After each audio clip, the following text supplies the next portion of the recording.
This is going to be a very quick first impression of the OmniaDrop extruder. This is the OmniaDrop extruder.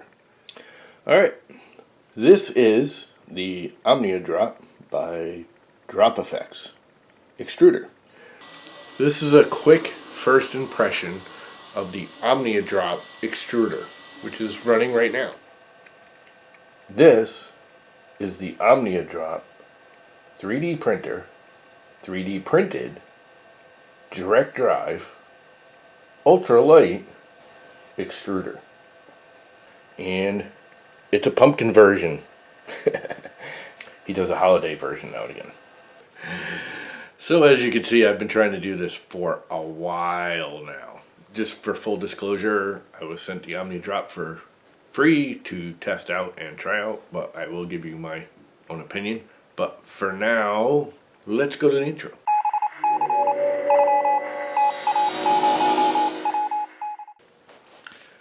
So a list of features. I'm going to actually read it, because normally I just do this by the seat of my pants, but I'm actually going to read it so you get more.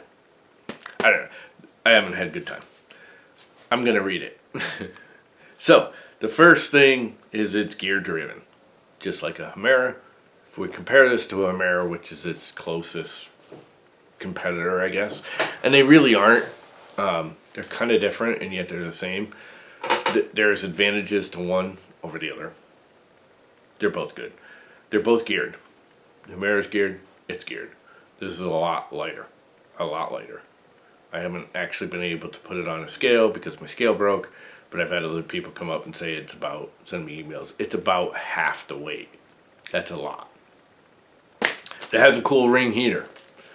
The actual heater, and I'll show a picture of it somewhere. The ring heater, I don't know if there's any advantage or not. The whole point of the ring heater is that it should heat evenly around the filament as it's going down the filament path, as it's going through the heater. Whether it actually makes a difference or not, I haven't had it long enough to tell you. But one, it's smaller, it seems a little bit lighter and easier to handle. Two, the actual sock fits on it perfectly, and it's really nice. Three, it's easier to get cooling ducts around it. He has them designed already. I think I'm going to redesign them, not because there's anything wrong with his other than the fans are loud. There is a parts fan included. The Chimera does not have a parts fan included or any kind of duct work or anything. You have to design it yourself or download and print them yourself. Not really a big deal, but I mean, it should have a parts cooling fan included. They're both dual geared, gear driven. Now he does have a slight advantage. He has designed it so normally the gears are flat. He has pitched them just a little bit so when you push the filament in and it separates, the drive gears actually don't separate as much. Is it an advantage? I couldn't tell you yet. It is manually fed. Oh my god, do I love that it's manually fed. Having to load and unload filament into the Chimera has been the bane of my existence. I like my Chimeras. I have a couple of them. They're good. That is one of the biggest annoyances of the Chimera, is loading and unloading filament. I do a lot of little prints, different colors, so I'm constantly swapping filament. If you're just loading it up and running, you know, big huge prints with it, it's probably not going to make that big a difference, but I like it. They both do flexibles fine. It does it fine. Chimera does it fine. I'm kind of going to go leaning toward the OmniaDrop again because the manual feed. I like that you can manually feed it. It's extremely lightweight, and that's about it for comparison. It works. It just works really well. The only problem I have with it is frickin' loud. The fans need to be replaced or done something with if you use it in a room where you're going to be. If you're in a print farm or something where it doesn't matter, ain't gonna bother you, no big deal. Leave it alone.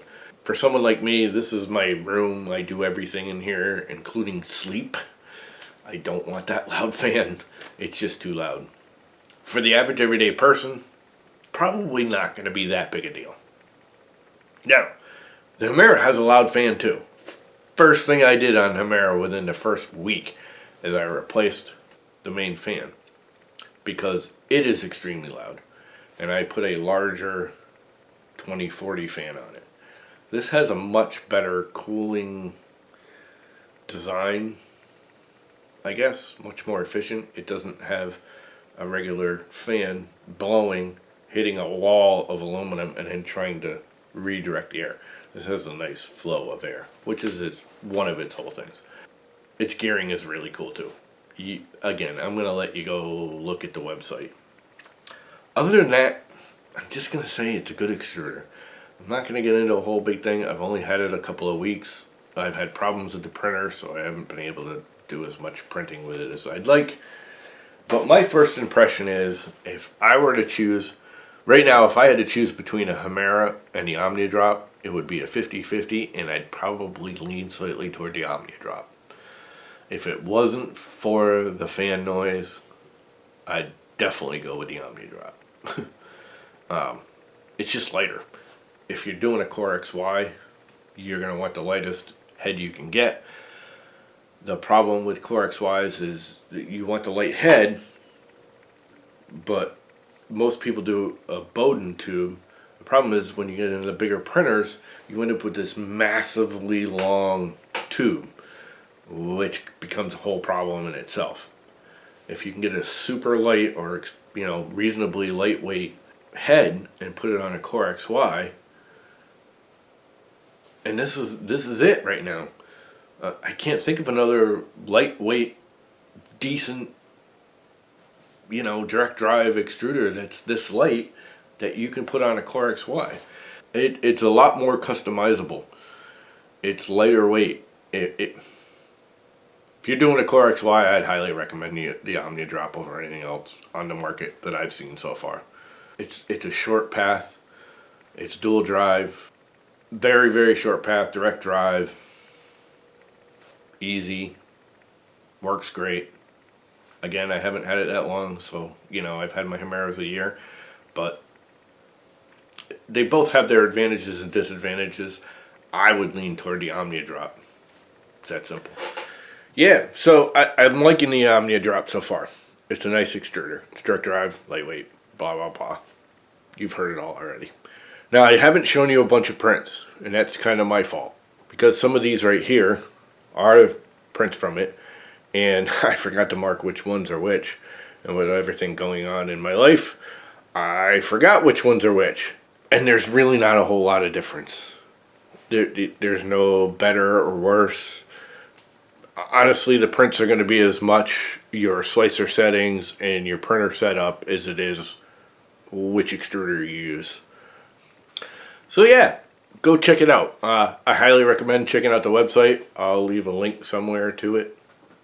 And I'll let you know more after I've used it a while. Thanks for watching. Have a great day.